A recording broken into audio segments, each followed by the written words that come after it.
Ya, terima kasih, kita berdoa malam hari ini dapat berjalan dengan lancar, koneksi bagus ya, dan kita mulai dengan doa mohon bimbingan Roh Kudus. Dalam nama Bapa dan Putra dan Roh Kudus. Amin. Datanglah ya Roh Kudus, penuhilah hati umat-Mu, dan nyalakanlah api cinta-Mu di dalam hati kami. Curahkanlah Roh-Mu dan semua akan dijadikan lagi, dan Kau akan memperbarui muka bumi. Ya Allah, Engkau mengajar hati umat-Mu dengan terang Roh Kudus. Berilah kami dengan roh yang sama, kebijaksanaan yang sejati, dan sukacita selalu dalam penghiburannya. Demi Kristus Tuhan kami. Amin. Bunda Maria Ratu Rosario Suci, doakanlah kami. Santo Yosef pelindung gereja semesta, doakanlah kami. Santo Dominikus de Guzman, doakanlah kami. Doa kepada Malaikat Agung Santo Mikael. Santo Mikael, Malaikat Agung, belalah kami dalam pertempuran melawan kejahatan dan tipu daya setan. Jadilah pelindung kami terhadap kebencian dan jerat setan. Dengan rendah hati kami mohon semoga Allah menaklukkannya. Dan Engkau, O Panglima bala tentara surgawi dengan kuasa ilahi, usirlah kembali ke neraka setan dan semua roh jahat lainnya yang berkeliaran di seluruh dunia yang hendak menghancurkan jiwa-jiwa. Amin. Dalam nama Bapa dan Putra dan Roh Kudus. Amin. Sekali lagi selamat datang teman-teman yang terkasih dalam Kristus yang sudah hadir di media Zoom, di media YouTube, dan juga di GoPlay ya. Puji Tuhan. Kalau teman-teman punya pertanyaan seputar kitab suci dan juga seputar iman Katolik, silahkan ditulis di kolom chat ya. Nanti kita akan coba jawab, dan kalau ada intensi misa tentunya teman-teman juga boleh menulis di kolom chat, nanti kita akan mendoakan bersama-sama ya. Jangan khawatir kalau doanya tidak sempat saya sebutkan pada malam hari ini. Ya, nanti saya akan bawa doa juga dalam doa pribadi saya. Ya, kita bahas langsung, tidak berlama-lama, konteks liturgi. Kita berada di Minggu Advent ketiga ya, Minggu ketiga sudah semakin dekat dengan Natal. Juga dikenal sebagai Minggu Gaudete. Kata Gaudete itu bahasa Latin yang artinya bersukacitalah ya, bersukacita. Kenapa disebut demikian ya? Ini karena introa atau antifon pembukaan dari misa. Kalau antifon pembukaan itu biasanya didaraskan, kalau tidak ada lagu pembukaan biasanya ada antifon pembukaan ya. Dan antifon pembukaan ini diambil dari surat Rasul Paulus kepada jemaat di Filipi bab 4 ayat 4. Bersukacitalah senantiasa dalam Tuhan.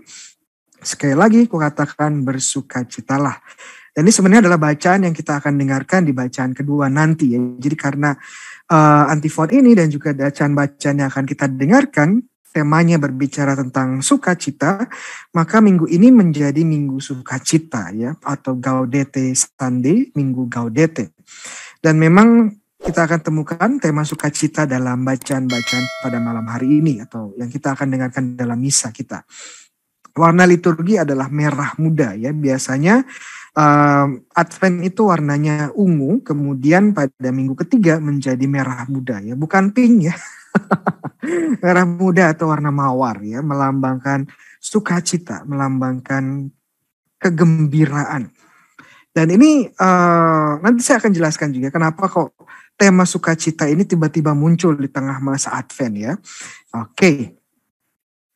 Kita langsung masuk ke bacaan kita, Lukas bab 3 ayat 10 bab 3 ayat 10 sampai 18. Orang banyak bertanya kepadanya, "Jika demikian, apakah yang harus kami perbuat?" Jawabnya Yohanes Pembaptis, "Barang siapa mempunyai 2 helai baju, hendaklah ia membaginya dengan yang tidak punya. Dan barang siapa mempunyai makanan, hendaklah ia berbuat juga demikian. Datang juga pemungut-pemungut cukai untuk dibaptis, dan mereka bertanya kepadanya, 'Guru, apakah yang harus kami perbuat?' Jawabnya, jangan menagih lebih banyak dari apa yang telah ditentukan bagimu." Dan prajurit-prajurit bertanya kepadanya, "Dan kami, apakah yang harus kami perbuat?" Jawab Yohanes kepada mereka, "Jangan merampas dan jangan memeras, dan cukupkanlah dirimu dengan gajimu." Tetapi karena orang banyak sedang menanti dan berharap, dan semuanya bertanya dalam hatinya tentang Yohanes kalau ia adalah Mesias. Yohanes menjawab dan berkata kepada semua orang itu, "Aku membaptis kamu dengan air, tetapi Ia yang lebih berkuasa daripadaku akan datang dan membuka tali kasutnya pun aku tidak layak. Ia akan membaptis kamu dengan Roh Kudus dan dengan api." Alat penampis sudah di tangannya untuk membersihkan tempat pengerikannya dan untuk mengumpulkan gandumnya ke dalam lumbungnya. Tetapi debu jerami itu akan dibakarnya dalam api yang tidak terpadamkan. Dengan banyak nasihat lain, Yohanes memberikan Injil kepada orang banyak. Ya, jadi kita melanjutkan kisah Yohanes Pembaptis. Minggu lalu kita mendengarkan Yohanes Pembaptis ya. Di awal bab 3, sekarang ini kelanjutannya, kurang lebih kelanjutannya. Konteks geografis Yohanes Pembaptis di mana? Jadi sedikit mengulang apa yang sudah saya sebutkan minggu lalu, bahwa Yohanes Pembaptis ini berada di padang gurun Yudea ya, sekitar sini, di daerah padang gurun. Jadi bukan padang pasir ya, tetapi padang gurun. Karena padang gurun ini daerah yang gersang, jarang tumbuhan, jarang makhluk hidup ya, tetapi bukan diselimuti oleh pasir, bukan ya. Lebih pada bebatuan dan tanah kering ya, Bu. Oke, dari padang biasanya ini terletak di sekitar Yudea ya, dan sekitar Laut Mati, ini Laut Mati.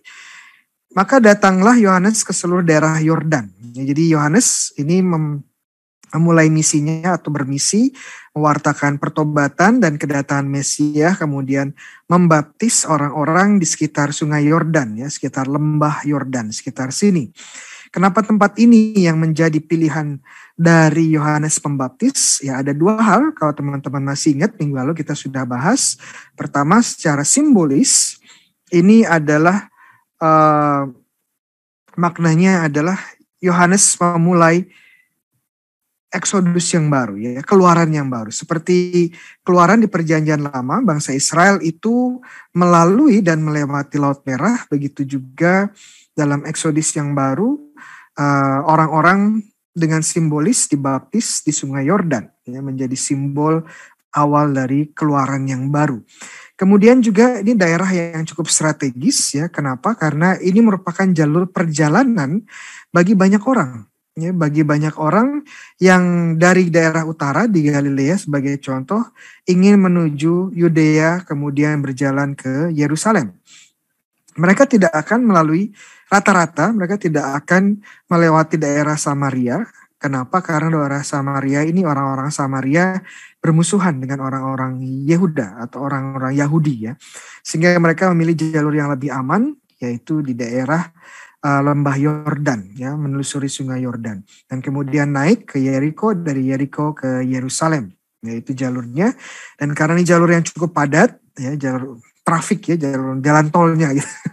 Jadi di Yohanes Pembaptis membuka misinya di situ ya, karena banyak orang yang lalu lalang dan orang pun akan mendengar pewartaan Yohanes Pembaptis tentang kedatangan Mesias dan perlunya untuk bertobat ya, dibaptis sebagai simbol dari pertobatan. Oke.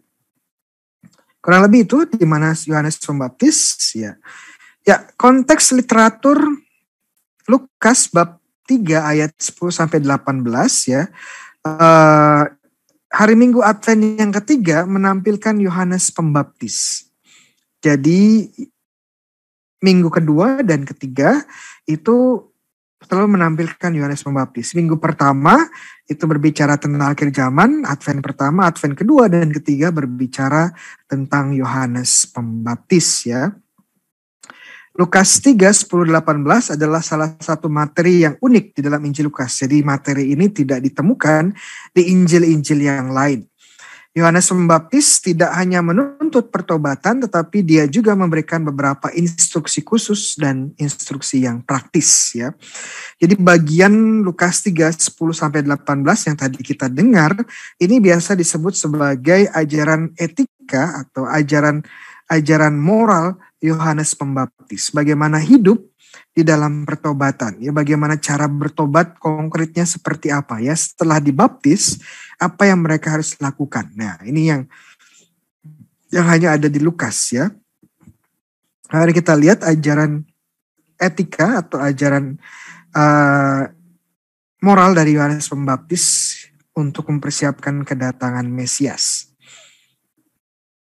Ada 3 kelompok ya, 3 kelompok yang secara khusus Yohanes Pembaptis sapa atau ajak untuk berubah. Pertama adalah kelompok orang banyak ya secara umum. Kemudian secara khusus dia menyebut pemungut cukai, dan terakhir adalah para prajurit ya atau tentara dalam hal ini. Kita lihat instruksi dari Yohanes Pembaptis untuk orang banyak atau untuk khalayak umum.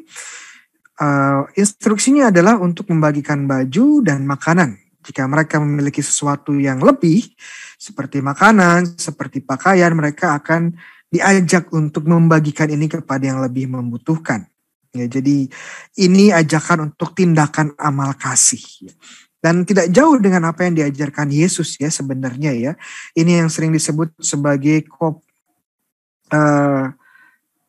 the corporal acts of mercy dalam bahasa Inggris ya, karya amal kasih.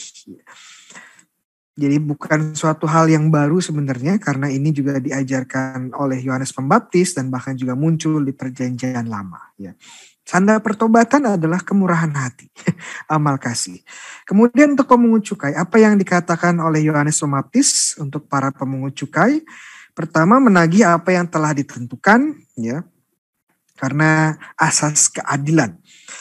Jadi sedikit konteks tentang pemungut cukai. Pemungut cukai ini adalah kelompok orang-orang Yahudi yang bekerja sebenarnya untuk pemerintah atau untuk kerajaan, untuk kekaisaran Roma. Jadi bekerja untuk penjajah. Oleh karena itu banyak orang Yahudi tidak suka dengan pemungut cukai karena mereka dianggap sebagai pengkhianat. Dan kemudian juga tentu saja orang tidak suka membayar pajak kepada penjajah. Kenapa? Karena uang yang disetorkan, ya harta yang disetorkan itu untuk apa? Ya salah satunya untuk membiayai tentara, membiayai prajurit. Nah, prajurit dan tentara ini untuk apa? Tentara Romawi ini untuk apa? Ya untuk menjaga agar daerah jajahan tetap menjadi daerah jajahan. Ya jadi bagaimana mereka tidak suka, ya benci sekali membayar uang pajak karena uang mereka akan digunakan untuk melestarikan penjajahan semacam itu. Dan tentu saja selain hal itu adalah pemungut cukai ini bisa jadi terbuka dengan tindakan-tindakan kecurangan, ya tindakan-tindakan korupsi yang harusnya ya menurut pemerintahan Romawi yang dikumpulkan itu katakanlah 2 dinar. Tapi kemudian pemungut cukai ini bilang 3 dinar ya, dan 1 dinar masuk kantong mereka sendiri. Sehingga bagaimana pemungut-pemungut cukai ini sangat dibenci oleh orang-orang Yahudi pada zaman tersebut ya. Nah, pemungut cukai diajak oleh Yohanes Pembaptis untuk memungut sesuai dengan apa yang telah ditentukan. Menarik sekali bahwa Yohanes Pembaptis tidak minta mereka untuk keluar ya, untuk keluar atau untuk berhenti dari profesi mereka. Mungkin karena Yohanes Pembaptis juga tahu bahwa kalau mereka keluar atau mereka berhenti, mereka akan kelaparan dan bahkan menjadi kondisi buruk. Jadi Yohanes Pembaptis mengatakan jangan curang di dalam kondisi ini ya. Iya. Kemudian bagi para prajurit, jangan merampas dan memeras ya, secara khusus uang. Puaslah dengan gaji atau dengan bayaran yang didapatkan. Ya, konteksnya apa ya? Konteksnya apa? Kita juga harus lihat konteksnya bahwa para prajurit di sini sedikit berbeda dengan prajurit atau tentara pada zaman sekarang. Zaman sekarang para prajurit itu biasanya adalah yang membela negara. Ya. Orang-orang yang masuk militer atau masuk tentara itu karena rasa patriotisme. Mereka ingin membela negara, ingin menjaga negara. Jadi alasan utama mereka menjadi tentara pertama-tama ya karena kecintaan mereka, patriotisme mereka terhadap negara. Tapi berbeda pada zaman Tuhan Yesus dan Yohanes Pembaptis.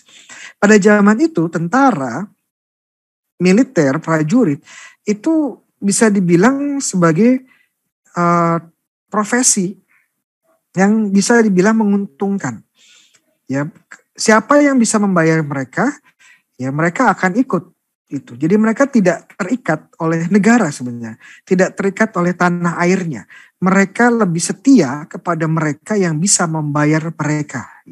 Dan oleh karena itu kadang-kadang mereka di tengah peperangan bisa pindah dari satu negara atau dari satu kekuatan militer lain hanya karena uang, ya karena uang. Dan Yohanes Pembaptis mengerti itu. Jadi Yohanes Pembaptis bilang ya, jangan hanya kamu gunakan kesempatan ya untuk sekedar mencari uang, ya, sekedar untuk melampiaskan hasratmu untuk mendapatkan uang lebih ya. Jadi ini intinya yang dikatakan oleh Yohanes Pembaptis ya, coba setia kepada Tuhanmu ya. Cukupkanlah dengan apa yang kau terima. Jangan merampas milik harta orang lain ya, karena kalau zaman perang memang biasanya orang-orang yang kalah itu hartanya akan dirampas ya, kemudian harta miliknya akan disita, diperas. Jadi kita bisa lihat kondisi yang seperti ini terjadi pada zaman tersebut. Oke, jadi kita lihat ini ajaran moral dari Yohanes Pembaptis kepada beberapa kelompok orang secara umum ya, kepada pungut cukai dan kepada tentara atau prajurit serdadu ya. Ya, kemudian Yohanes Pembaptis tadi ditanya ya, apakah engkau ini adalah Mesias? Jawabannya Yohanes Pembaptis, bukan, saya bukan Mesias. Bahkan saya membuka tali kasut ya, sepatunya pun tidak ya, sandalnya pun tidak bisa, tidak layak. Membuka tali kasut itu sebenarnya tugas dari seorang budak ya, seorang hamba. Jadi kalau tuannya pulang dari tempat kerja atau dari luar kota atau dari luar rumah gitu kembali ke rumah, hamba itu akan membuka sepatu atau sandal tali kasut ya, kemudian akan mencuci kaki dari tuannya. Ini pekerjaan hamba sehari-hari yang dilakukan ya di dalam konteks pada waktu itu. Dan di sini kita lihat ya, Yohanes Pembaptis pun mengatakan bahwa Sang Mesias ini jauh sekali ya. Maksudnya Yohanes Pembaptis ini jauh lebih besar dari dirinya. Bahkan posisi hamba pun saya masih lebih rendah dari itu ya. Semacam itu dia bilang seperti itu ya. Namun sekali lagi Yohanes Pembaptis mengingatkan pertobatan karena kedatangan Mesias ya sudah sangat dekat. Jadi image atau gambaran yang digunakan oleh Yohanes Pembaptis adalah tentang masa panen ya, bahwa panen ini sudah dekat ya, bahwa Tuhan sudah mempersiapkan panenannya.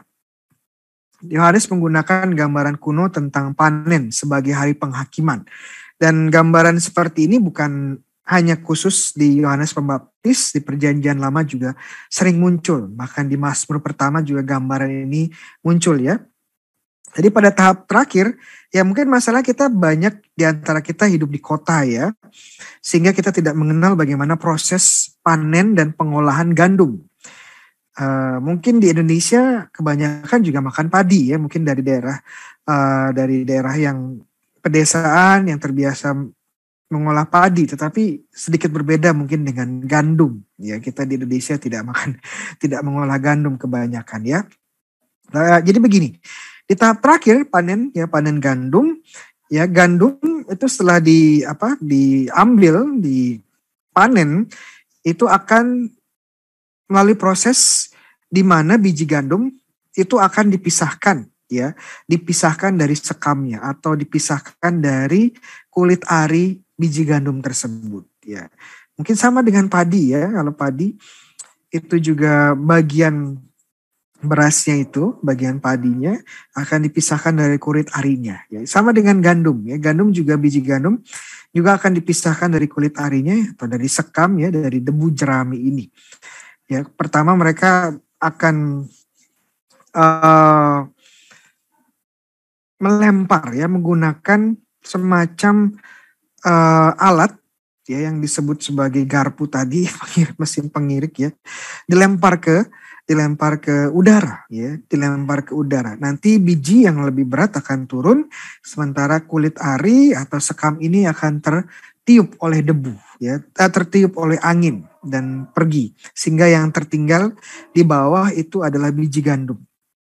Biji gandum inilah yang kemudian akan dimasukkan kepada lumbung atau tempat penampungan gandum, sedangkan sekam atau kulit ari yang tidak terpakai tadi, ya jerami-jerami yang tidak dipakai ini akan dibakar, ya akan dibuang, tidak berguna lagi. Jadi itu image ya, image perjanjian lama yang digunakan oleh Yohanes Pembaptis, dan gambaran ini juga yang digunakan oleh Yesus, ya digunakan oleh Yesus. Yesus menggunakan perumpamaan yang kurang lebih sama. Kalau Yohanes Pembaptis itu antara biji gandum dan sekamnya atau kulit arinya, sedangkan Yesus menggunakan perumpamaan gandum dengan ilalang di Matius 13. Ya intinya sama ya, tentang hari penghakiman, orang baik akan dipisahkan dari orang yang jahat. Dan itu undangannya, sebelum terlambat, sebelum penghakiman datang, kita diajak untuk bertobat dan menjadi orang baik. Itu intinya ya, intinya dari pesan pertobatan dari Yohanes Pembaptis. Ya, kita masuk ke bacaan berikutnya dari bacaan pertama Zefanya ya, Nabi Zefanya bab 3 ayat 14 sampai 18a. Bersorak-soraklah hai putri Zion, bertepik soraklah hai Israel. Bersukacitalah dan beria-rialah dengan segenap hati, hai putri Yerusalem. Tuhan telah menyingkirkan hukuman yang jatuh atasmu, telah menebus binasa musuhmu. Raja Israel, yakni Tuhan, ada di antaramu. Engkau tidak akan takut kepada malapetaka lagi. Pada hari itu akan dikatakan kepada Yerusalem, jangan takut, hai Zion, janganlah tanganmu menjadi lemah lesu. Ya. Tuhan Allahmu ada di antaramu sebagai pahlawan yang memberi kemenangan. Ia bergirang karena engkau dengan sukacita. Ia membaharui engkau dalam kasihnya.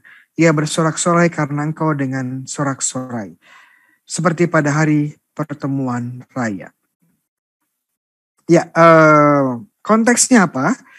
Nabi Zefanya ini adalah salah satu nabi kecil ya dari 12 nabi, nabi ke-9 dari 12 nabi-nabi kecil.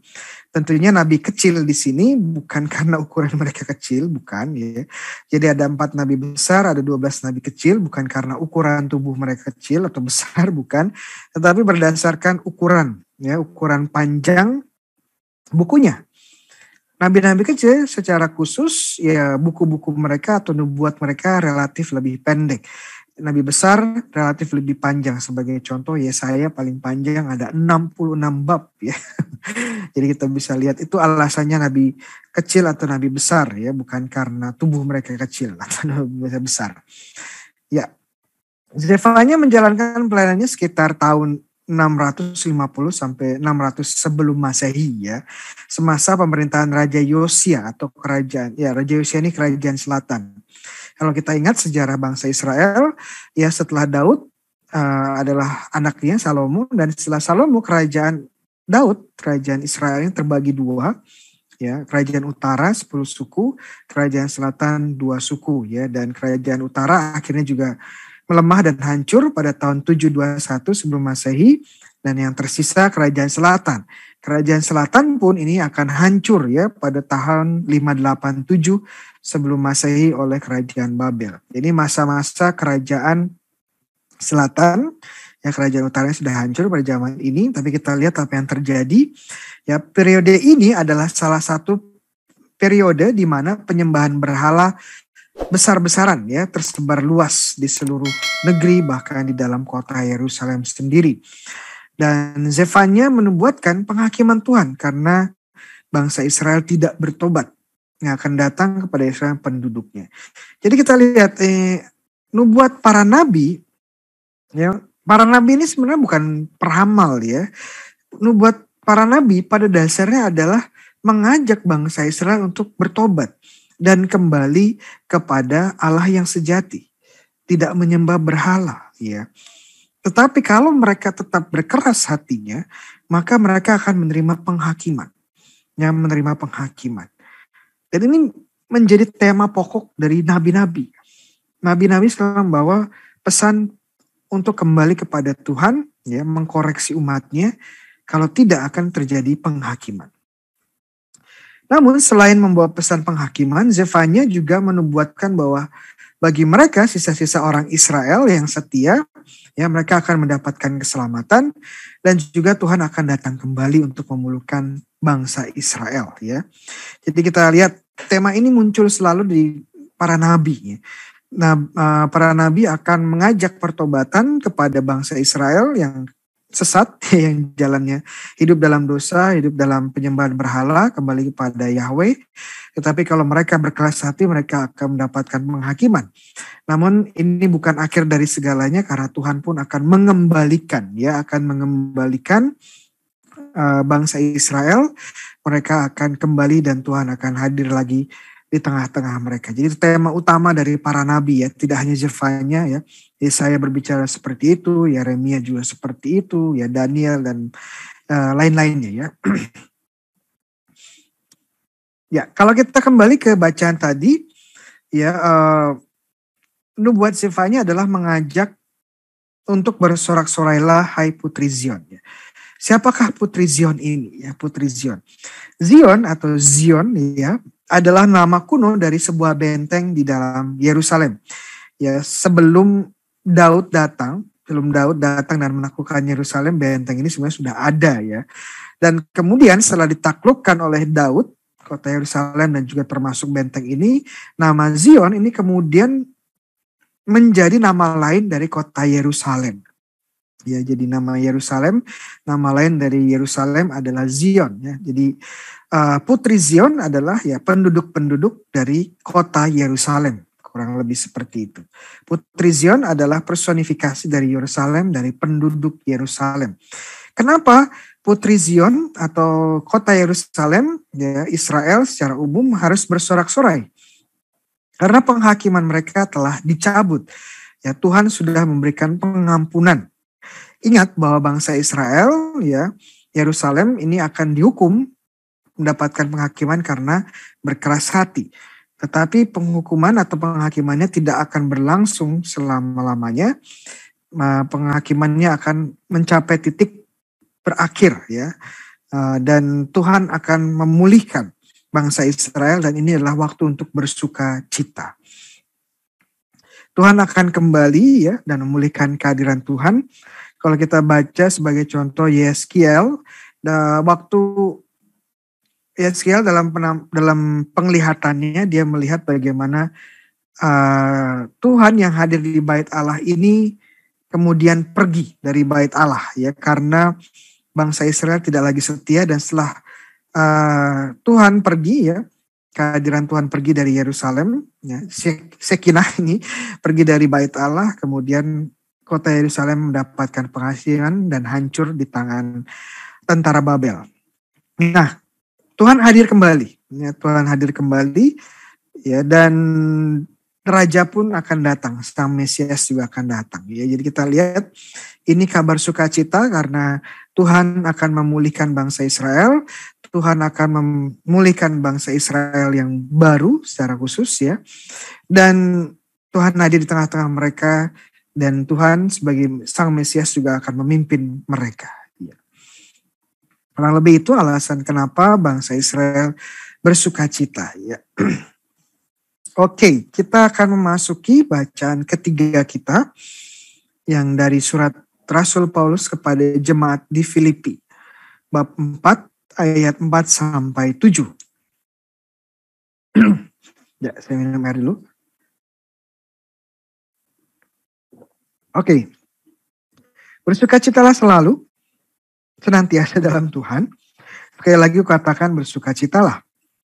Hendaklah kebaikan hatimu diketahui semua orang. Tuhan sudah dekat. Janganlah hendaknya kamu khawatir tentang apapun juga. Tetapi nyatakanlah dalam segala hal keinginanmu kepada Allah dalam doa dan permohonan dengan ucapan syukur. Damai sejahtera Allah yang melampaui segala akal akan memelihara hati dan pikiranmu dalam Kristus Yesus. Demikianlah sabda Tuhan. Ya, di sini kita lihat sedikit konteks, ya, konteks tentang surat Rasul Paulus kepada jemaat di Filipi. Ini sudah dibahas minggu lalu, tapi kita ulang sedikit. Penulisnya siapa? Paulus dan rekannya Timotius ya. Kemudian penerimanya siapa, pembaca pertamanya siapa, ini kepada gereja atau ya paroki atau keuskupan ya, istilah itu belum muncul pada zaman ini, tapi kurang lebih ya ini gereja lokal ya di Filipi, gereja Katolik lokal di Filipi, dan disapa secara khusus adalah orang-orang kudus ya, para kudus bersama episkopos dan diakonos. Jadi Paulus ini dalam suratnya tidak pernah bilang anggota gereja sebagai orang Kristen, nggak pernah ya. Dia menyebut orang-orang pengikut Yesus, anggota gereja sebagai orang kudus, Santo Santa. Jadi istilah Santo Santa itu sebenarnya sudah digunakan sejak zamannya Paulus ya, para kudus Santo Santa, untuk merujuk kepada anggota gereja. Nah, semua anggota gereja yang masih hidup itu disebut Santo Santa. Kemudian istilah ini berkembang, ya, istilah Santo Santa, para kudus ini berkembang. Sekarang dikhususkan untuk anggota gereja yang sudah ada di surga. Tapi zamannya Santo Paulus, ya, semua anggota gereja yang masih hidup bahkan di dunia ini disebut para kudus. Kemudian tidak hanya menyapa jemaat secara umum, dia juga menyapa hierarki, ya, episkopos, ya, yang kemudian menjadi yang diterjemahkan sebagai uskup.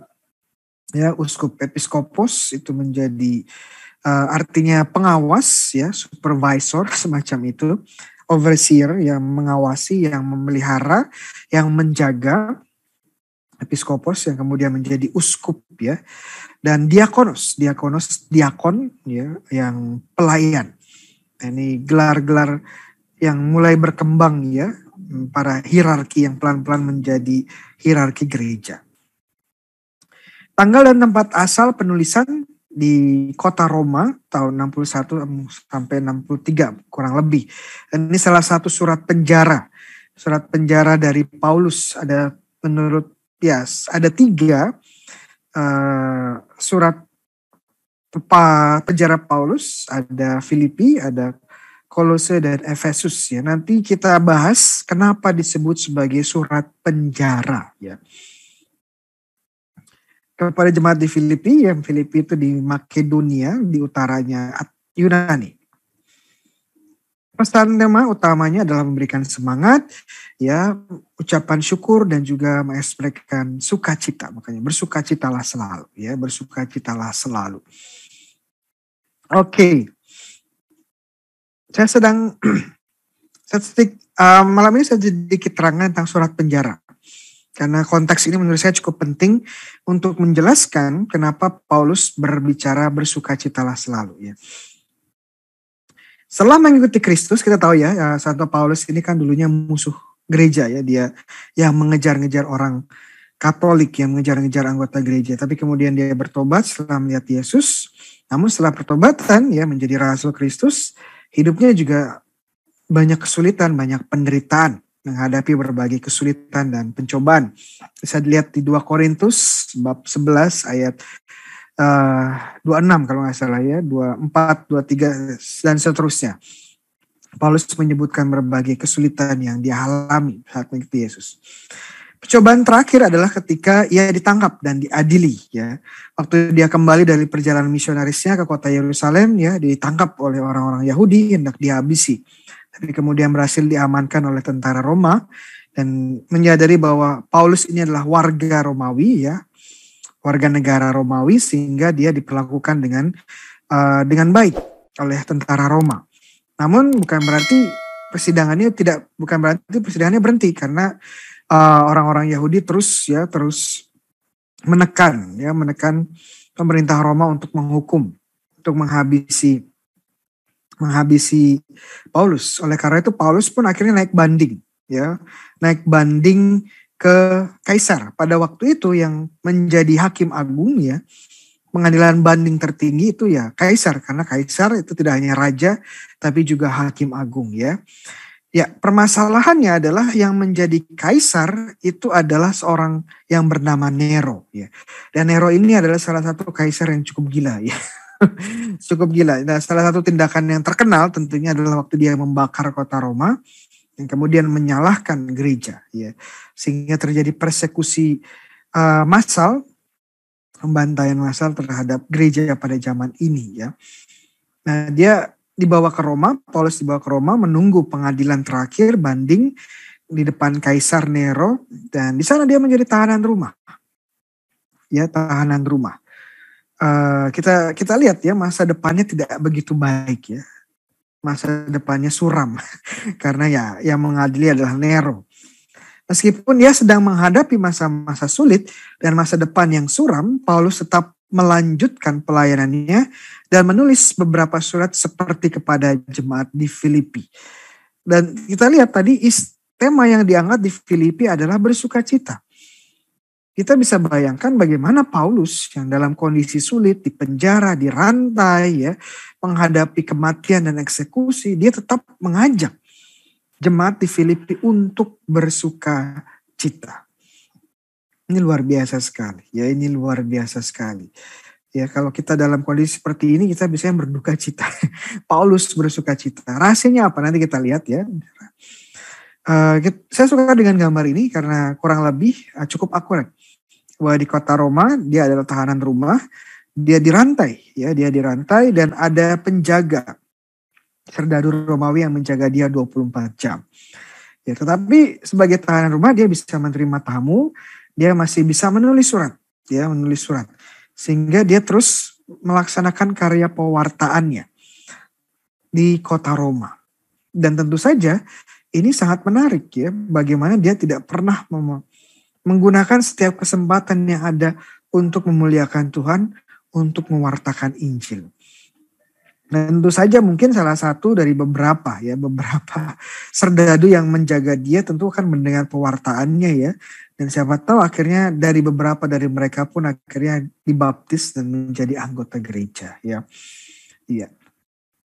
Bagaimana momen-momen sulit pun tidak menghentikan Paulus untuk mewartakan Injil, untuk mewartakan Yesus dan untuk bersuka cita. Iya. Kenapa surat ini yang dipilih? Sekali lagi karena ada frase Tuhan sudah dekat, ya, ini Advent, ya, Advent menyambat kehadiran Yesus dan ini yang dipilih karena berbicara tentang kedatangan Yesus yang kedua, parousia. Dan sekali lagi parousia dapat terjadi kapan saja, ya, bisa sekarang, nanti, besok, ya. Jadi harus selalu siap menyambut kedatangan Yesus. Dan bagi Paulus ini juga menjadi alasan untuk bersuka cita. Bukan ketakutan, ya. Kadang-kadang berbicara tentang akhir zaman, rasa yang keluar di dalam diri kita adalah ketakutan.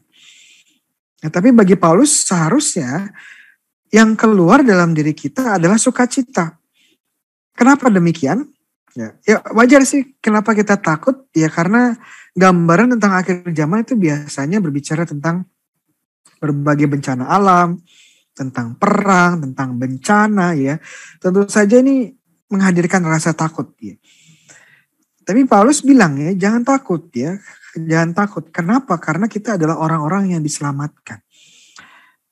Benar, hal-hal ini mungkin terjadi, bencana alam mungkin terjadi, peperangan mungkin terjadi, ya. Hal-hal buruk di dunia ini mungkin terjadi, tetapi Paulus bilang jangan takut. Bahkan bersukacitalah. Kenapa? Karena kita diselamatkan. Yesus adalah sumber sukacita kita. Dan saat hari penghakiman, saat dia hadir, kita diselamatkan, kita bersatu dengan sumber sukacita kita. Jadi atmosfer yang dibawa pada hari penghakiman, atmosfer, ya, feeling mood yang dibawa pada kedatangan Yesus itu bukan takut, tetapi justru sukacita. Sukacita. Kenapa? Karena sekali lagi kita diselamatkan. Ya mungkin ada bencana, ada wabah, ada peperangan, tapi nggak perlu takut. Paulus bilang, ya. Kenapa? Karena kita diselamatkan. Karena kita akan bersatu dengan sumber sukacita kita, Yesus.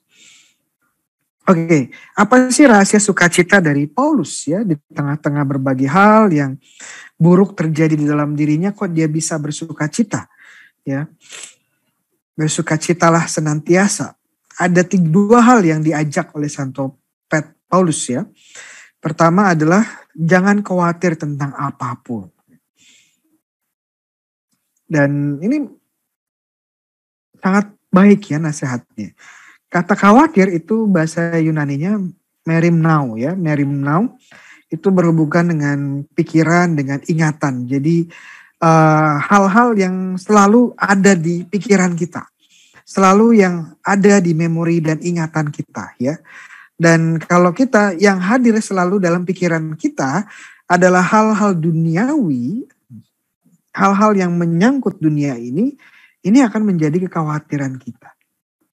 Jadi fokus kita bukan lagi kepada Tuhan, tapi kepada duniawi ini ya, apa yang muncul di dalam pikiran kita setiap saat. Bahkan di dalam doa pun kadang-kadang yang muncul adalah nanti makan apa, rumahnya, tagihan rumah bagaimana, ya bayar utang bagaimana ya. Itu yang muncul dalam doa. Sehingga ini yang disebut sebagai kekhawatiran. Harusnya fokus dengan Tuhan, tapi malah memikirkan yang lain ya. Memori kita, pikiran kita, ingatan kita pada hal-hal lain ya. Jadi itu yang disebut kekhawatiran, yang buat kita tidak bisa fokus, membuat kita tidak tenang ya, membuat kita tidak bahagia. Membuat kita tidak bahagia. Jadi itu kuncinya ya, salah satu kuncinya jangan khawatir. Paulus ini hidupnya tidak jelas ya, dia banyak mengalami penderitaan ya. Dia dipenjara di rumah, dipenjara ya, house arrest ya. Dia menghadapi pengadilan yang suram, masa depannya suram, mungkin besar dieksekusi, tapi dia berkata dia tidak khawatir. Dia percayakan semua ini kepada Tuhan. Tuhan akan menjaga ya. Kayaknya ini berhubungan dengan yang kedua, ya berhubungan dengan nasihatnya yang kedua. Tapi nyatakanlah dalam segala hal keinginanmu kepada Allah dalam doa dan permohonan dengan ucapan syukur. Jadi daripada mengganggu pikiran kita, mengganggu hidup kita, kecemasan-kecemasan ini, kebutuhan-kebutuhan ini dibawa dalam doa. Ya, itu yang dilakukan oleh Paulus. Dia sulit, dibawa dalam doa. Dia mengalami kegagalan, dia bawa dalam doa. Dia mengalami kesulitan, penderitaan, dibawa dalam doa. Dan dia memohon kepada Tuhan agar ini sesuai dengan rencana Tuhan. Ya, berdoa dan percaya kepada pemeliharaan Tuhan. Dan tentunya bersyukur. Ya, bersyukur. Nah, ini juga penting bahwa kadang-kadang kalau dalam doa kita lebih banyak memohon, lebih banyak mengeluh ya, lebih banyak merasa khawatir, tapi Paulus mengajarkan kita untuk bersyukur. Bahkan di dalam hal-hal buruk sekalipun, di dalam hal-hal yang kita rasa tidak baik buat kita menderita, ini pun menjadi kesempatan kita untuk bersyukur ya. Kata syukur ya dalam yang digunakan oleh Paulus ini adalah Eucharistia. Ya, Eucharistia. Sama dengan kata Ekaristi. Akar kata Ekaristi juga Eucharistia, artinya bersyukur. Ya, mengucap syukur, puji dan syukur. Itu Ekaristi. Dan kata yang sama digunakan di sini. Ya, Paulus mengatakan bahwa jangan khawatir, kita bawa dalam doa dan kita bersyukur selalu dalam segala hal. Ya. Dan ini yang menjadi rahasia sukacita dari Paulus. Ya, hidupnya mungkin tidak baik ya, dalam artian banyak penderitaan, banyak kesulitan, tapi semua dibawa ke dalam doanya, dia percaya dalam penyelenggaraan ilahi dan dia bersyukur di setiap momen hidupnya. Menggunakan setiap momen kesempatan, menggunakan setiap momen hidupnya sebagai kesempatan untuk mewartakan Injil, ya, untuk bersyukur. Luar biasa sekali ya dari Paulus. Kata yang digunakan sekali lagi adalah Ekaristi ya, Eucharistia. Jadi segala sesuatu kita bisa bawa juga di dalam Ekaristi. Pusat dan puncak dari liturgi adalah Ekaristi, ya, puji syukur. Oleh karena itu, hati dari setiap umat Kristiani adalah rasa syukur.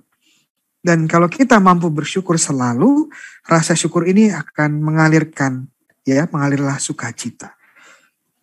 Jadi itu rahasia dari sukacitanya Paulus ya, kemampuan kita untuk bersyukur di dalam segala hal. Dan syukur ini kita ekspresikan secara lebih dalam lagi di dalam Ekaristi. Dengan membalas segala sesuatu kepada Tuhan sebagai kurban pujian kita. Ya, kita bisa membawa semua hal di dalam hidup kita di dalam Ekaristi dan membawanya sebagai persembahan pujian kita, sebagai ucapan syukur kita. Dan Tuhan pun memberikan berkatnya, rasa syukur ini sebagai berkatnya dalam bentuk sukacita. Dan saya katakan bahwa semuanya bisa kita persembahkan dalam Ekaristi. Kapan kita mempersembahkan hal-hal ini kepada Tuhan ya di dalam Ekaristi? Dalam kata-kata ini ya, perhatikan ini suatu hal yang indah menurut saya yang kadang-kadang kita tidak lihat.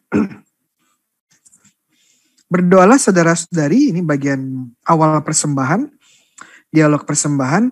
Berdoalah saudara-saudari supaya persembahanku dan persembahanmu berkenan kepada Allah Bapa yang Maha Kuasa. Orate fratres ut meum ac vetrum sacrificium. Persembahanku dan persembahanmu berkenan acceptabile fiat apud deum patre omnipotentem. Ya, berkenan kepada Allah Bapa yang Maha Kuasa. Kenapa persembahannya, kurbannya, sacrifice-nya ini dibedakan antara persembahan atau kurban romo dan kurban umat?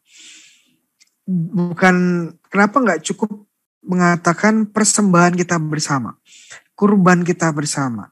Jawabannya sederhana, karena kurban romo dengan kurban umat berbeda. Makanya perlu dibedakan.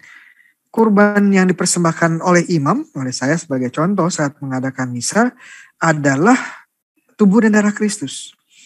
Lalu apa yang dibawa oleh umat? Persembahan apa yang dibawa oleh umat? Kurban apa yang dibawa oleh umat? Kolekte? Bukan. Ya kadang-kadang jawabannya ada kolekte. Bukan. Yang dibawa oleh umat sebagai bentuk persembahan adalah hidup dari umat. Segala hidup umat ya. Hidup sehari-hari, kerja, pelayanan ya, bahkan penderitaan sekalipun itu bisa dibawa sebagai persembahan hidup di dalam Ekaristi. Dan disatukan di dalam persembahan Kristus sehingga menghasilkan buah-buah rohani, menghasilkan sukacita. Ya, bahkan hidup kita pun, penderitaan kita pun sekalipun ya, itu bisa kita persembahkan di dalam Ekaristi, disatukan dengan persembahan Yesus. Sehingga bisa menjadi persembahan yang berkenan, ya, acceptabile, ya, yang berkenan kepada Bapa. Hanya satu yang gak bisa kita persembahkan, yaitu dosa. Ya. Dosa kita tidak bisa persembahkan. Ya, hanya itu saja. Tapi selebihnya, kalau kita tanggung dengan baik, ya kita persembahkan, ini akan menjadi berkat. Dan berkat menjadi syukur. Syukur menjadi sukacita. Iya. Kita lihat ajaran gereja ya, KGK 1368. Ekaristi adalah juga kurban gereja. Gereja tubuh Kristus mengambil bagian dalam kurban kepalanya. Jadi Ekaristi bukan hanya kurban Yesus Kristus, tapi juga kurban persembahan dari gereja. Ya, bersama Dia, bersama Yesus, Ia sendiri dipersembahkan seluruhnya. Gereja sendiri dipersembahkan. Kita semua ya mempersembahkan diri. Jadi Yesus mempersembahkan diri dalam Ekaristi. Kita juga tubuhnya, gereja mempersembahkan diri kita secara utuh. Ia gereja mempersatukan diri dengan doa syafaat kepada Bapa untuk semua manusia. Tuhan Yesus mempersatukan diri dengan doa. Di dalam Ekaristi kurban Kristus juga menjadi kurban anggota-anggota tubuhnya. Ya, kurban Yesus kemudian menjadi kurban kita. Kehidupan umat beriman, ini apa saja yang kita bisa berikan, kita persembahkan sebagai kurban. Pertama kehidupan kita, ya, pujian kita, bahkan kesengsaraan kita. Doa dan karya kita bisa dipersatukan ya dengan apa yang dimiliki Kristus, dengan penyerahan dirinya secara menyeluruh sehingga mendapatkan suatu nilai yang baru. Hidup kita tidak ada artinya ya tanpa Kristus. Kalau kita tidak menyatukan hidup kita di dalam Kristus, ya, segala keberhasilan kita, segala kesuksesan kita, segala prestasi kita itu nggak ada gunanya, tidak ada faedahnya, tidak ada nilainya kalau tidak disatukan dengan hidup Yesus, di dalam Yesus.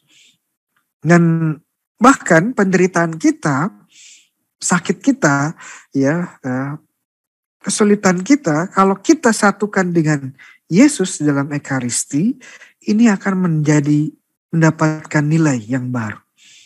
Mendapatkan sebuah berkat, menjadi berkat ya. Ini luar biasa sekali ya, karena kadang-kadang kita tidak menyadari bahwa ya penderitaan pun ini memiliki nilai yang indah ya, memiliki nilai yang menjadi berkat dan sukacita kalau kita mampu menyatukannya di dalam kurban Kristus di Ekaristi. Kurban Kristus ya tidak yang hadir di atas altar memberi kemungkinan kepada semua generasi Kristen kita semua untuk bersatu dengan kurbannya ya. Dan karena Ekaristi ini dilaksanakan setiap waktu sampai akhir zaman, setiap dari kita memiliki kesempatan untuk menyatukan dengan kurban Kristus. Ya, jadi kita sebelum Ekaristi kita doa pribadi, Tuhan saya persembahkan hidup saya ya di dalam kurbanmu, di dalam Ekaristi ini. Atau mungkin melalui intensi-intensi khusus ya, kita menulis intensi ya, makanya di dalam intensi-intensi banyak sekali jenis-jenis intensi ya, ada ucapan syukur, ada permohonan ya, ada mohon kesembuhan, bahkan yang sudah untuk kedamaian untuk jiwa-jiwa ya, semuanya ya. Karena ini disatukan di kurban Yesus yang mendapatkan nilai yang baru, mendapatkan faedahnya, menjadi berfaedah, menjadi berkenan di hadapan Tuhan, menjadi berkat dan syukur dan sukacita bagi kita semua. Ya, KGK 1368. Indah sekali ya Ekaristi. Ini kunci kenapa kita bisa berbahagia, karena kita bersukacita di dalam segala hal, mengucap syukur dalam segala hal.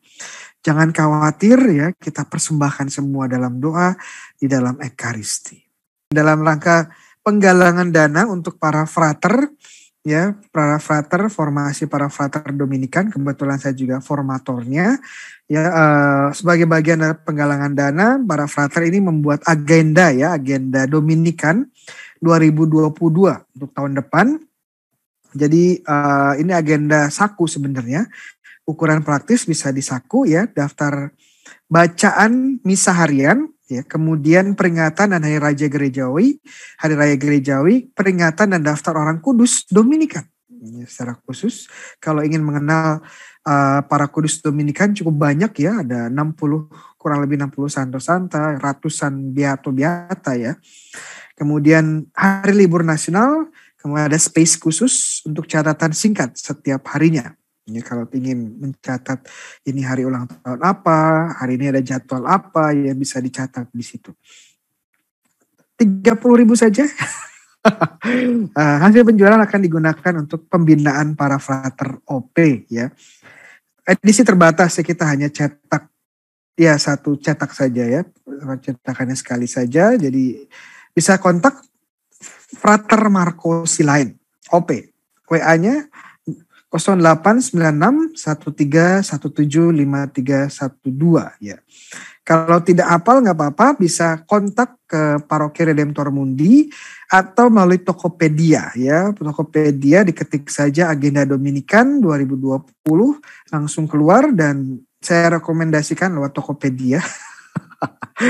Ya, kenapa? Karena ada free ongkir ya. Ada, kalau tempatnya jauh itu juga ada potongan ya, lumayan.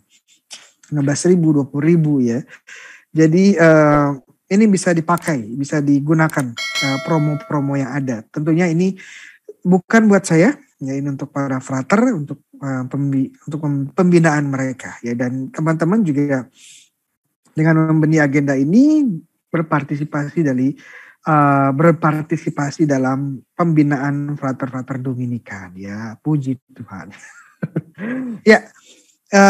Kita akan mencoba menjawab pertanyaan-pertanyaan dan juga doa-doa. Kita doakan dari teman-teman yang sudah masuk. Terima kasih. Baik di media Zoom, media YouTube, dan GoPlay. Terima kasih sudah banyak yang masuk. Puji Tuhan. Dari Evi, mohon doa. Mohon penyertaan Tuhan untuk Rudy Ellen Hansen agar setiap usaha pekerjaan dilakukan Tuhan berhasil mendatangkan berkat. Dari Rahmawati, Selamat malam Romo, mohon doa untuk Erni yang sedang tugas koas ya dokter, supaya dimampukan oleh Roh Kudus. Agnes Nadia Salom dari Malaysia, Selangor. Mohon doa untuk jiwa arwah nenek saya Anna Nayum dan anak Lanjat, semoga jiwanya mendapatkan kebahagiaan di surga. Margareta Wiji Sundari, mohon doa semoga anak saya yang masuk ya pindah agama diurapi Roh Kudus agar mau kembali mengimani Kristus ya, dan juga istri dan anak-anaknya. Amin. Dari Patricia Ekayanti, Paroki Stella Maris, Jakarta. Mohon doa Romo untuk saya supaya mendapatkan otot pinggang yang lebih kuat dan dapat berjalan dengan sempurna lagi. Amin. Dari Veronica Murdasi, mohon doa untuk Ibu Paula Kamiem, semoga di masa tua diberi kesehatan dan sukacita. Dari Yuli Matius Bintaro, mohon rahmat kelancaran berkat dalam pekerjaan dan keselamatan keluarga. Rijen Ginting, mohon doa untuk kelancaran studi. Amin. Dari Albert ya, mohon doa bagi putri kami Amelia agar memperoleh pekerjaan dan bagi putra kami Stephen agar berhasil dalam kerja praktiknya. Amin. Maaf, saya minum dulu.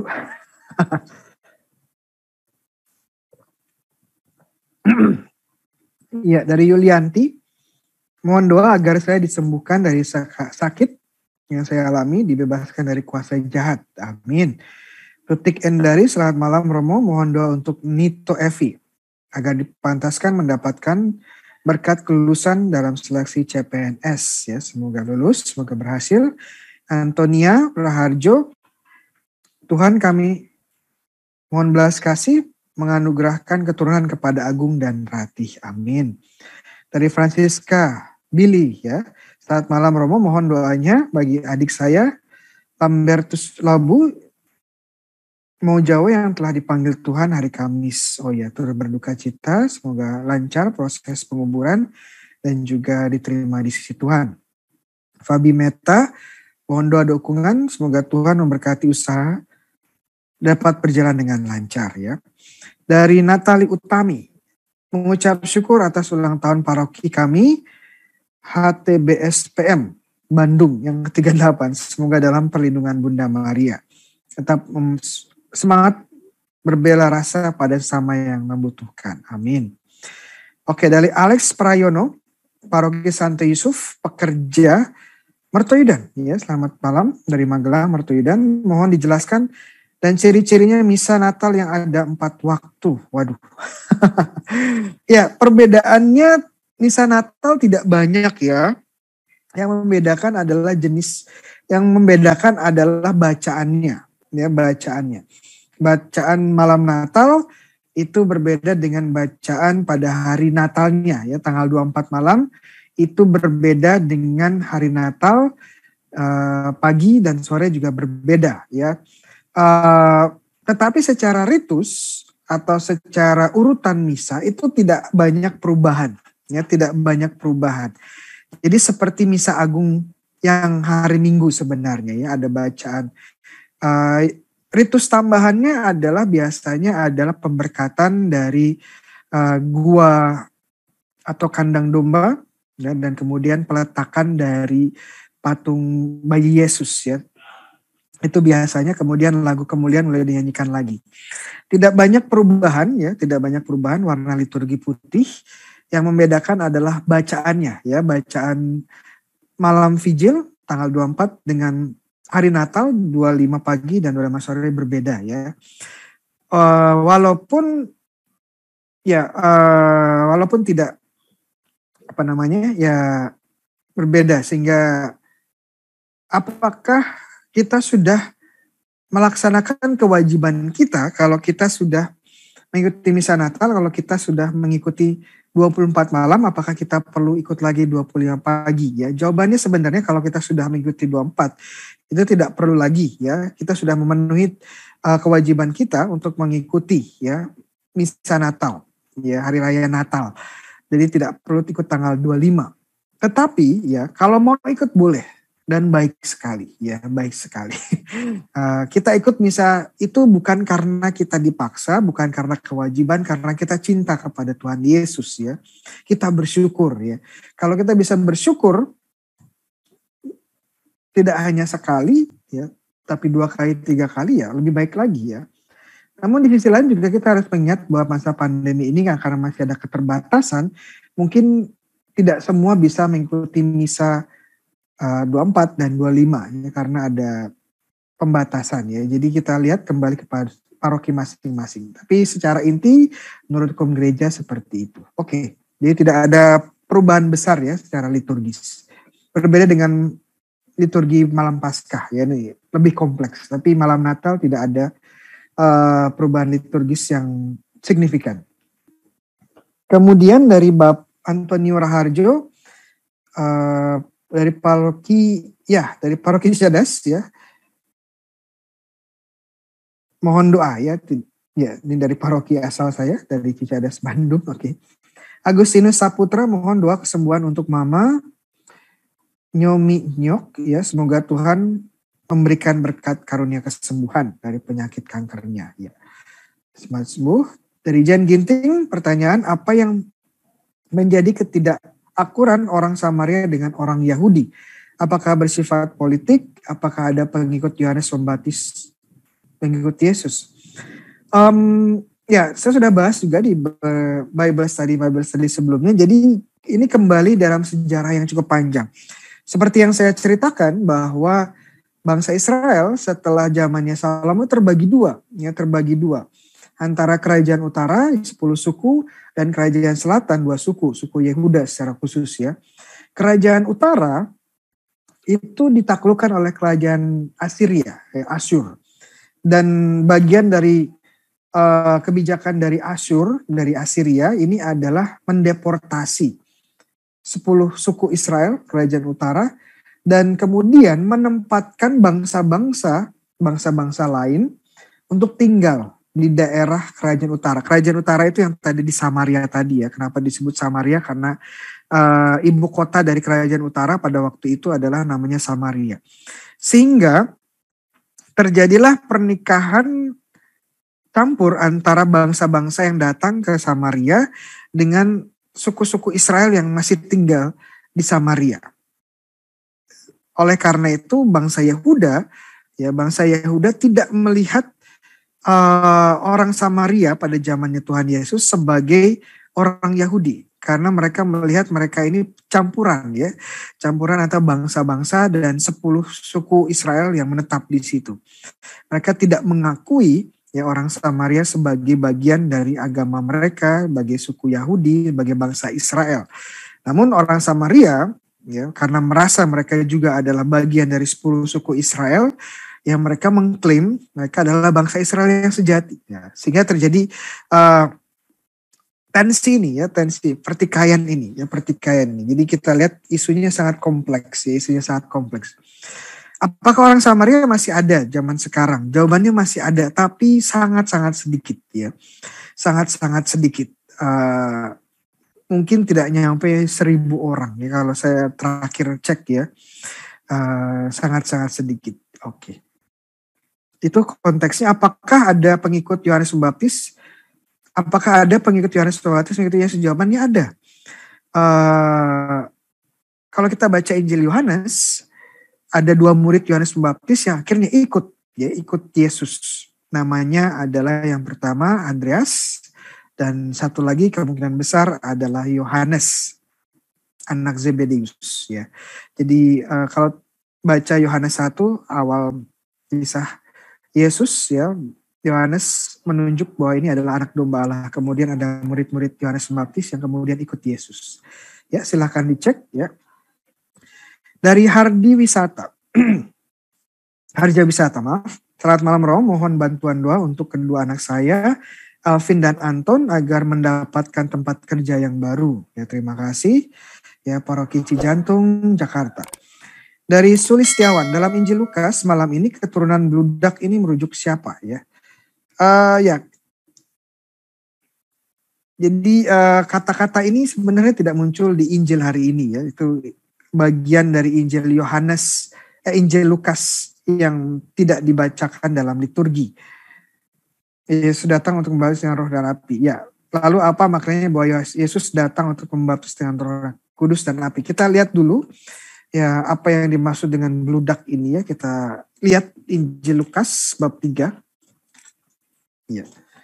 Injil Lukas bab 3.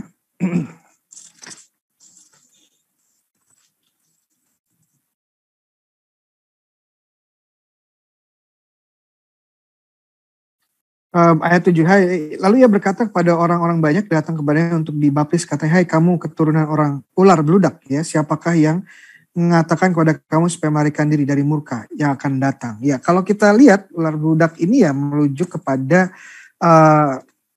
keturunan ular beludak ini adalah kata kiasan atau bahasa simbolis yang merujuk kepada ular yang menggoda Adam dan Hawa ya. Dan ular ini kan kalau kita lihat di kitab Wahyu adalah sang setan. Ya. Jadi ini adalah bahasa simbolis yang merujuk kepada mereka yang hidup dalam dosa, yang hidup dalam kuasa setan. Ya. Dan kalau mereka terus hidup dalam kuasa setan, dalam dosa, tidak bertobat, ya mereka akan mendapatkan penghakiman. Ya. Jadi ini bahasa yang cukup keras ya bagi mereka yang tidak mau bertobat, hidup dalam dosa. Ya, apa maksudnya membaptis dengan Roh Kudus dan api? Ya, karena Tuhan Yesus membaptis ya yang memberikan rahmat Roh Kudus. Ini adalah sakramen pembaptisan. Ya, di dalam api di sini ya merujuk kepada Roh Kudus juga karena salah satu simbol dari Roh Kudus adalah api ya. Kalau kita lihat Pentakosta di Kisah Para Rasul 1 dan 2 ya. Pentakosta itu Roh Kudus hadir dalam lidah-lidah api ya, membaptis dalam Roh Kudus dan api ya, membaptis dalam ya, menghasilkan rahmat. Ini berbeda dengan Yohanes Pembaptis di mana pembaptisannya hanya simbol ya, menjadi simbol eksternal dari perubahan pertobatan yang ada di dalam hati. Sedangkan pembaptisan Yesus dan pembaptisan gereja, sakramen pembaptisan itu menghasilkan rahmat. Sungguh dosanya dihapuskan karena yang bekerja adalah Roh Kudus sendiri ya, yang membakar segala dosa kita ya, semacam itu. Oke. Dari Monica mohon doa untuk rencana misa 1000 hari Kristoforus Setia Chandra Birawa pada hari Minggu 19 agar berjalan lancar. Amin. Dari Feli mohon doa untuk mami kami Oktaviana Eli yang sedang kurang sehat ya, semoga dipulihkan. Dari Louis Setiawan, doa untuk arwah Tio Hugo, Loi Boenchin, Oi Putin, Tio Pitie Siocha. Dari Louis Paroki, Jakarta Barat ya. Dari Pardi Sudrajat, Lukas 3:16, ia akan membaptis kamu dengan Roh Kudus dan api. Ya, kapan Tuhan Yesus selama hidupnya membaptis umat dengan Roh Kudus dan api? Apakah itu terjadi saat Pentakosta, di mana Tuhan Yesus sudah wafat dan bangkit? Ya, kalau kita baca Injil Yohanes sebenarnya Yesus sepertinya terlibat dalam pembaptisan ya. Kalau kita baca pembaptisan, sepertinya Yesus juga terlibat dalam karya pembaptisan kalau kita baca Injil Yohanes ya. Nah, apakah pembaptisan yang dilakukan Yesus pada waktu itu adalah sakramental ya atau belum? Ya ini masih diperdebatkan ya, masih diperdebatkan. Tapi benar bahwa apa yang dikatakan Pak Pardi tadi bahwa pembaptisan yang sejati akhirnya datang setelah momen Pentakosta. Roh Kudus dan api dalam bentuk api datang. Ya, ini menjadi momen pembaharuan bagi mereka. Dari para rasul yang menerima Roh Kudus dan dalam bentuk api tadi ya. Jadi benar sekali momen Pentakosta ini ya bisa disebut juga sebagai momen pembaptisan pertama ya. Karena Roh Kudus sendiri yang hadir dan memberikan rahmatnya, memberikan karunia-Nya di dalam hati para rasul dan para murid. Namun di Injil Lukas seperti yang saya sebutkan tadi, Yesus juga terlibat di dalam kegiatan pembaptisan. Ya. Tapi pertanyaannya apakah ini sudah apakah ini sudah menjadi sakramen pembaptisan yang menghasilkan rahmat atau belum ya, atau belum? Masih menjadi simbol perubahan dari hidup lama. Ya, ini masih diperdebatkan. Terima kasih. Pengamatan yang cermat dari Pak Pardi. Kemudian dari Prayer Christ, mohon doa kesembuhan buat Papa dari Alzheimer dan nyeri di punggungnya ya. Semoga cepat sembuh. Dari Natali Utami, bagaimana cara melaksanakan sukacita dalam hidup ini ya. Sudah saya sebutkan tadi tipsnya. Pertama, jangan khawatir, jangan banyak khawatir ya. Berdoa ya, bawa doa dan kekhawatiran kita, konsen kita dalam doa dan selalu bersyukur ya. Selalu bersyukur dalam Tuhan. Itu 3 tips dari dari Paulus untuk selalu bersukacita. Yohanes Prasetyawan dari Paroki Paskalis Cempaka Putih, apakah yang dimaksud dengan membaptis dengan Roh Kudus dan api ya? Dan apa hal itu terjadi kepada kita ya? Dan pada kita sudah saya terangkan Roh Kudus dan api itu sakrament pembaptisan ya, dan menghasilkan karunia penghapusan dosa ya, karunia Roh Kudus dalam hati kita, menjadi anggota gereja ya, menjadi anak-anak Tuhan. Nah, kapan? Saat kita dibaptis, ya, menerima sakrament pembaptisan. Dari Esther Tom, mohon perlindungan dan kesembuhan dan keluarga Esther dari Sabah, Malaysia ya. Semoga amin. Monica, mohon doa untuk rencana misa sudah. Mobons, mengapa yang hanya bersorak-sorai itu Putri Zion, padahal kita tahu bahwa konteks budaya pada waktu itu sangat patriarkal sekali.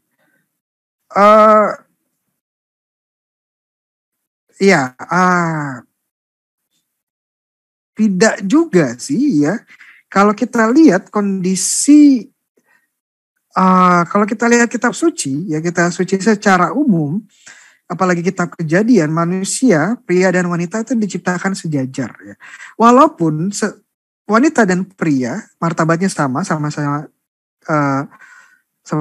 citra Allah, tetapi memiliki peran yang berbeda ya. Sama dalam derajat, sama dalam martabat, sama-sama citra Allah, tetapi memiliki peran yang berbeda. Pria ya karena secara biologis memang lebih kuat ya, secara fisik lebih kuat dan memiliki kemampuan ya untuk berpikir tidak terlalu emosional, sehingga memiliki peran leadership di dalam keluarga ya. Dan wanita memiliki kepekaan yang lebih kuat di dalam hal emosional ya, memiliki kemampuan untuk mengasihi, merawat dan menjaga dan melahirkan ya, memiliki peran sebagai ibu ya. Dan tetapi kalau kita berbicara tentang derajat ya sama ya, tidak ada perbedaan. Jadi dalam sisi ini kita tidak bisa melihat kitab suci sebagai patriarkal. Apa yang terjadi adalah relasi manusia pria dan wanita rusak karena dosa. Tapi ini bukan rencana Tuhan ya, ini bukan rencana Tuhan. Dan bagaimana di dalam kitab suci secara khusus di kitab nabi-nabi ya,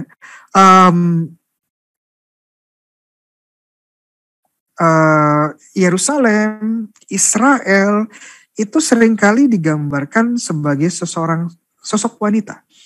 Bahkan kebijaksanaan Allah itu juga digambarkan sebagai sosok seorang wanita ya.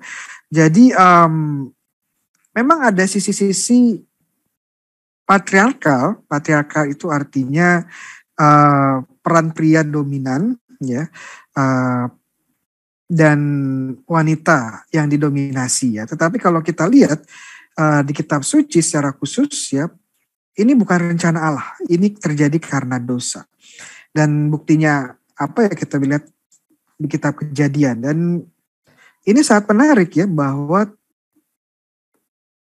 di kitab suci bahkan di perjanjian lama pun ya, bahasa-bahasa yang menggambarkan keagungan seorang wanita itu juga seringkali muncul ya, Ya, jadi kita tidak bisa memukul rata di perjanjian lama itu adalah buku yang patriarkal, enggak juga ya. Enggak, jadi rencana Tuhan kita semua sama secara martabat ya, walaupun memiliki peran dan tugas masing-masing sesuai dengan apa yang dipercayakan kepada kita. Oke. Ya, jadi terima kasih. Dari Enik Hermianti. Selamat malam Romo, mohon doa untuk kelancaran studi akhir anak kami Vincentius Teguh. Ya, semoga lancar. Jerome Nicholas mohon doa supaya Tuhan memberikan kepekaan untuk mengetahui kehendak-Nya dan keberanian untuk melaksanakannya. Amin. Ya, Januar dari Yakobus, lilin corona, ya, lilin Advent ya, ada 4, 3 ungu, 1 merah muda. Kenapa ada gereja pakai 4 lilin putih, tidak berwarna? Ya Tuhan begitu. Kenapa Romo? Untuk lilin putih saya juga tidak tahu kenapa ya. Ya, tapi kalau lihat tradisinya, ya, tradisi dominannya ya warna ungu plus merah muda. Kalau warna putih saya juga tidak tahu alasannya kenapa seperti itu ya. Kalau kita lihat tradisi ya di gereja yang dominan, gereja timur, gereja barat, Latin ya ungu dan merah putih. Tapi kita lihat juga bahwa lingkaran Advent ini sebenarnya adalah devosi ya. Dan kalau sebuah gereja pada masa Advent ini tidak ada lingkaran Adventnya, sebenarnya bukan masalah ya. Bukan masalah, teman-teman lihat di Vatikan ya. Coba cari lingkaran Advent ya. Kemungkinan diletakkan di luar gereja ya. Kemungkinan di luar gereja. Enggak di dalam basilikanya ya. Nanti silakan dicek ya. Karena ini juga sebenarnya sebuah tradisi yang kemudian masuk ya, sebuah tradisi, sebuah devosi yang kemudian menjadi bagian dari liturgi. Ya, karena ini devosi sifatnya tidak wajib. Ya, sifatnya tidak wajib dan ada perubahan-perubahan yang bisa terjadi seperti tadi mungkin salah satu bentuk perubahannya menjadi warna putih ya. Walaupun ya lebih bagus ya tradisi yang dominannya adalah warna ungu plus merah muda ya. Jadi kalau ditanya kenapa putih saya juga kurang tahu ya. Jerome Nicholas dari paroki Fransiskus Asisi Singkawang, apa bedanya Gaudete dan Laetare? Dakarnya sama-sama bersukacita. Ya, dalam bahasa Indonesia artinya sama-sama bersukacita. Yang satu sukacita, yang satu gembira ya. Yang satu ya bahasa Latinnya saja yang berbeda sih ya. Tetapi kurang lebih semangatnya sama ya. Kurang lebih semangatnya sama. Gaudete itu di masa Advent, Laetare itu di masa Prapaskah ya. Laetare di masa Prapaskah. Kalau nggak salah minggu keempat Prapaskah. Gaudete minggu ketiga Prapaskah, sama-sama warnanya ungu merah muda ya, sama-sama temanya sukacita ya, sama-sama sukacita. Jadi dalam bahasa Latin berbeda, tapi kalau dalam bahasa Indonesia ya sebenarnya sama ya. Ya nggak apa-apa ya, karena memang semangatnya sama. Terima kasih ya, oke. Dari Deviane Veronica dari Manado, mengapa kedatangan Yesus yang kedua disebut pengadilan terakhir atau saat penghakiman sehingga menimbulkan rasa takut daripada sukacita? Ya tadi sudah saya jelaskan ya. Sebenarnya penghakiman tidak perlu ditakuti kalau kita hidup di dunia ini sudah bersatu dengan Tuhan, hidup dalam pertobatan, hidup dalam kekudusan. Ya, apa yang terjadi pada penghakiman terakhir ya kita bersatu dengan Tuhan Yesus. Ya, jadi kita tidak perlu takut. Takut kalau kita hidupnya tidak benar. Nah itu baru kita takut ya.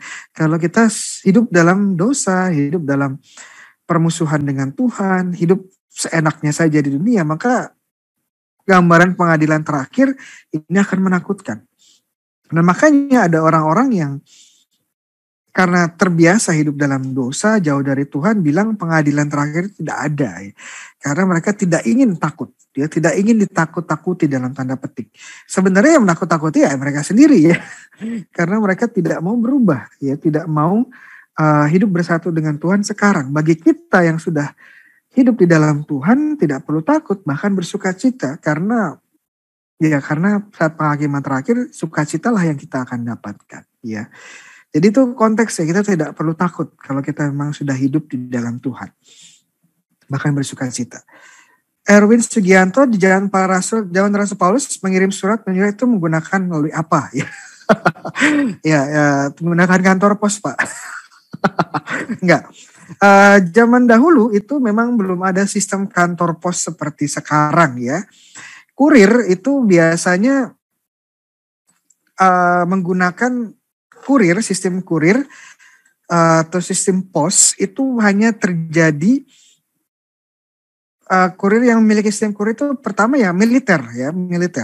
Mereka punya sistem kurir dan tentu saja para bangsawan itu mereka bisa menyewa atau menyuruh budak-budak atau hamba-hamba mereka untuk mengirim surat. Nah, Bagaimana dengan orang lain? Ya, bagaimana dengan orang lain? Karena mereka tidak memiliki sistem kurir atau sistem pos seperti sekarang. Surat menyurat seperti apa? Surat menyurat menggunakan sistem dititipkan.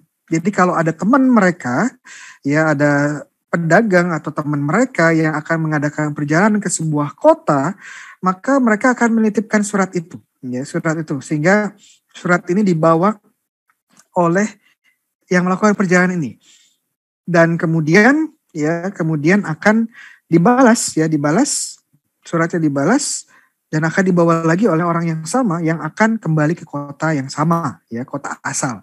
Jadi kurang lebih modelnya seperti itu, ya. Jadi belum ada sistem pos seperti sekarang. Yang memiliki sistem kurir ya militer pada waktu itu, tentara karena kebutuhan militer. Kemudian para bangsawan, para raja menggunakan hamba mereka, ya mengutus hamba mereka. Sedangkan orang biasa ya mengandalkan semacam sistem ini, ya sistem titip ini, sistem titip, ya. Dan memang zaman itu orang tidak ya kebanyakan ya masih buta huruf, ya tidak banyak yang bisa membaca, sehingga kalau ada surat ya mereka akan meminta seorang yang bisa membaca untuk membaca dan seorang yang bisa menulis untuk menuliskan surat balasan, ya. Dan tentu saja proses ini sebuah proses yang tidak murah, ya. Papirus pada zaman itu mahal, kemudian untuk menyewa orang yang menulis itu juga tidak murah, ya. Jadi kita bisa bayangkan proses seorang yang menerima surat pada zaman itu pasti senangnya luar biasa. Karena ini barang langka. Ya, jadi seperti itu, ya. Terima kasih pertanyaannya. Iya. Ya, Paulus suratnya, ya ini sebenarnya topik untuk Paulus, ya, surat-surat Paulus. Surat-surat Paulus memang agak unik. Kenapa? Karena dia menulis, saat dia menulis surat, ya dia tidak hanya menulis satu surat, tetapi dia menulis dua surat, dua kopi, ya, dua salinan, satu untuk dirinya sendiri, satu untuk gereja yang dituju. Nah, karena dia memiliki koleksi ini, ya, dia kemudian karena dia mengirim surat ke beberapa kota gereja, kemudian dia ada koleksi pribadi, koleksi pribadinya ini yang dia bandel, ya, dia satukan. Jadi satukan. Kemudian dia meminta orang lain untuk menyalinkan ini, sehingga satu bandel ini, satu bandel, ya, satu kelompok ini, surat-surat ini sudah bisa dikirimkan kemana-mana lagi, ya. Tentu, nah itu kenapa kita punya koleksi Santo Paulus, ya. Koleksinya seperti itu karena seperti Paulus sendiri yang membuat urutannya seperti itu, koleksinya seperti itu. Oke. Dari terakhir, ya, karena sudah malam juga, dari Benny Javier dari Jerman, ya, dari perjalanan ke Austria, sibuk sekali, ya. Pada waktu itu ketika banyak orang sangat sulit mempercayai bahwa Yesus adalah Sang Mesias, bagaimana atau apa yang membuat Yohanes Pembaptis begitu percaya dan sangat menghormati Yesus? Ya, pertama karena dia mendapat bimbingan Roh Kudus, ya, bimbingan Roh Kudus, sehingga dia bisa melihat, ya, dengan jelas siapa Yesus ini. Dia adalah Sang Anak Domba Allah, ya, Sang Mesias yang dinanti-nanti. Sama seperti apa yang dikatakan Rasul Paulus dalam suratnya 1 Korintus bab 12 ayat 3 dan 4. Tidak ada orang yang bisa menyebut Yesus sebagai Kristus, sebagai Allah, sebagai Tuhan kecuali karena bimbingan Roh Kudus, ya. Jadi Yohanes juga dibimbing oleh Roh Kudus. Yohanes Pembaptis dibimbing Roh Kudus untuk mewartakan kedatangan Mesias, pertobatan, dan mengenali, ya, Yesus sebagai Sang Anak Domba Allah. Ini adalah karya Roh Kudus di dalam diri Yohanes Pembaptis, ya. Terima kasih dan mohon doa sekali lagi. Loji Cokolati mohon doa untuk kesembuhan dari benjolan, ya, cepat sembuh. Ya, terima kasih teman-teman yang sudah bergabung malam hari ini. Ya, mohon maaf saya tidak bisa menjawab semua pertanyaan, jangan khawatir masih ada minggu depan. Iya, dan juga doa-doanya nanti saya bawa dalam doa-doa pribadi saya, ya. Terima kasih teman-teman yang sudah bergabung melalui media Zoom, media YouTube, dan GoPlay. Semoga malam ini menjadi malam yang penuh rahmat, berkat bagi kita semua. Saya mengucapkan terima kasih kepada teman-teman yang membantu saya pada malam hari ini, kepada Sylvie, ya, moderator kita di Zoom, dan YouTube, dan juga untuk Sis Judith yang membantu di GoPlay. Terima kasih banyak. Tuhan berkati kalian berdua ya, dan teman-teman lain yang setia mendengarkan, bergabung ya, aktif bertanya, aktif berkomentar, berdoa bersama saya pada kesempatan ini. Terima kasih juga. Tuhan berkati kita. Dan teman-teman, saya tidak minta teman-teman untuk sumbangan atau saya tidak minta uang ya. Cukup beli tadi agenda. Ya, bercanda. Oke. Ya, saya tidak, ya. Kalau teman-teman bergerak untuk memberikan sumbangan kasih, tidak perlu ya kepada saya. Cukup berikan kepada mereka yang membutuhkan, ke gereja, paroki sekitar, atau lembaga kasih, silahkan. Apa yang teman-teman bisa lakukan buat saya, silahkan sebarkan ya ke teman-teman, ke keluarga. Bahwa ada Bible Study bersama Roh Bayu setiap 7.30 Indonesia Barat, 19.30 Indonesia Barat, membahas bacaan-bacaan Injil dari perspektif Katolik, mempersiapkan kita untuk mengikuti perayaan Ekaristi. Oke. Terima kasih, Tuhan memberkati kita semua. Kita tutup dengan doa.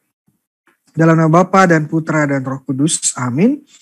Salam ya Ratu, Bunda yang berbelas kasih, hidup, hiburan, dan harapan kami.